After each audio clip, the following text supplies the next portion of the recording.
Cactus Range, a modest mountain range rising over a dynamic landscape in central Nevada, is where one important chapter in American history was closed. 190 miles north of Las Vegas, Cactus is part of the Nevada Test and Training Range managed by Nellis Airforce Base. This 3 million acre land block is the premier military fighter and bombing pilot training range in the nation. But during the early 1900s, hard rock miners searched this land for gold and silver. What was life like in the southern Great Basin deserts?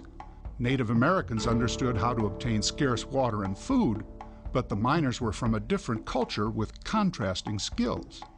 Who were these people? What type of hardships did they endure? And is there gold and silver just waiting to be discovered?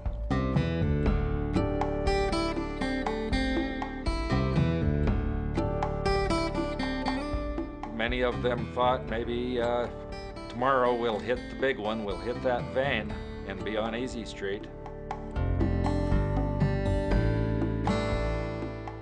There's really not much difference than feeling that you're going to make it on the slot machines than when you're going to find it out in the desert.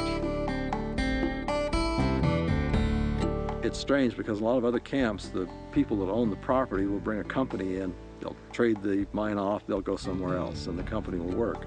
Here it was a family thing, and the family stayed here for 30 years or more.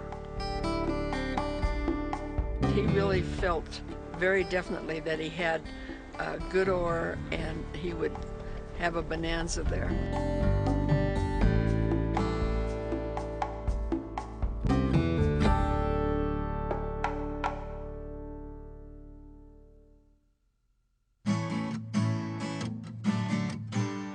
Miners who ventured out to the Cactus Range would have to rely on resources from the neighboring boom towns of Tonopah or Goldfield.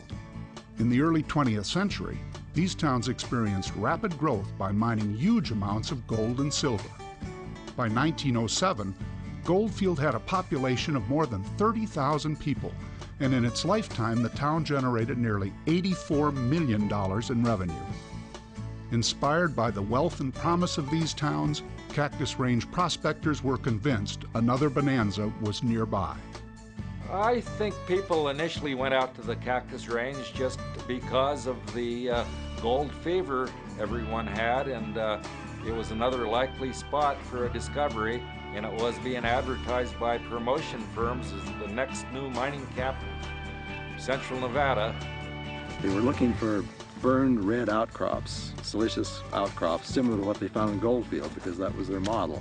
And then their other model, they were looking for quartz. Quartz was, from the Virginia City days, quartz was the thing that the prospectors looked for. It had been a pretty active area, but it just shows you if once people have gold fever and you do see a little bit of mineralization, the rush is on. Not so much the boom, but the rush will be on, and Cactus area was a good example of that.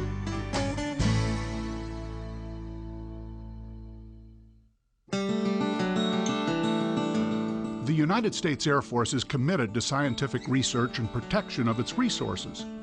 In 2004, an archaeologist for Nellis Airforce Base located 2 women whose fathers conducted mining in Cactus Range. Their stories reveal their father's determination to follow their dream of mining riches, treks that took them through Goldfield to the Cactus Range.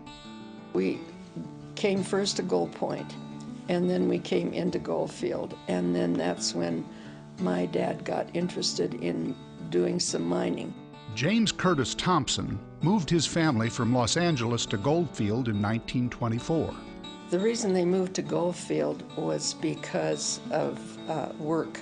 My father was a telegrapher in the Navy during World War I, and he got a job as station agent in Goldfield with the Tonopah Tidewater Railroad, and so the main reason was a job. Thompson began prospecting 28 miles east of Goldfield and located claims in a mountain area known as Cactus Range. He believed the rock had great potential for gold, but his determination to mine valuable ore and provide a better life for his family proved to be physically difficult. I would describe the life of a miner out at Cactus, and along with a lot of these other outlaying camps, as very, very harsh. And it took a certain breed of people to withstand that. But the gold fever was there, and many of them thought maybe tomorrow we'll hit the big one, we'll hit that vein and be on Easy Street. But that unfortunately never happened for the majority of them. But James Thompson had faith in his claim, and in 1935 he decided to live on the Cactus Range and become a full-time miner.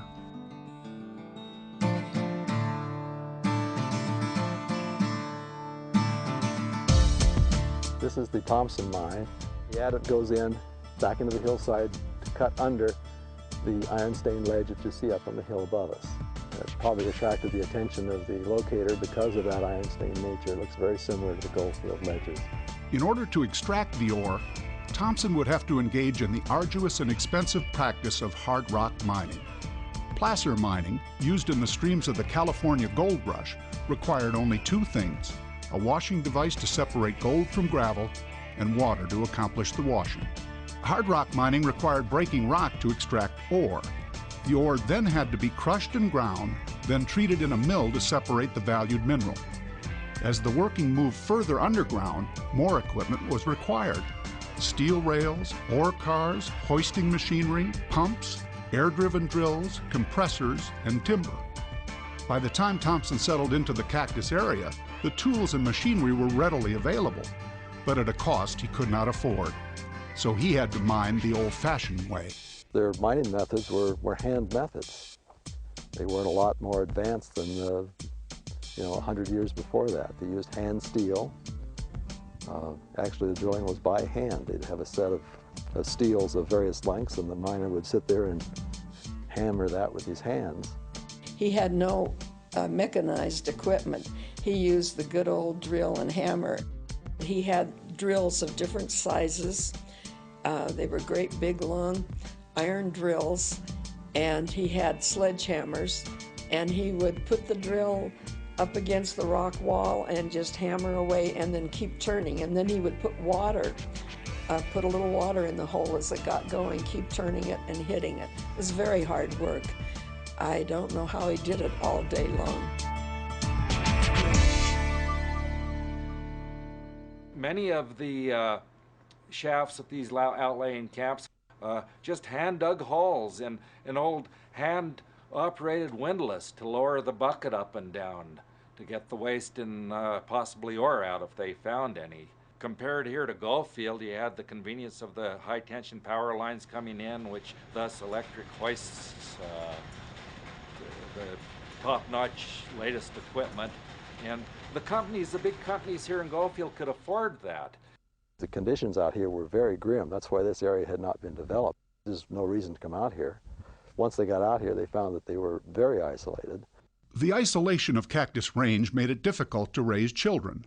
Therefore, Jackie's mother kept a home in Goldfield so she and her sister Joy could attend school.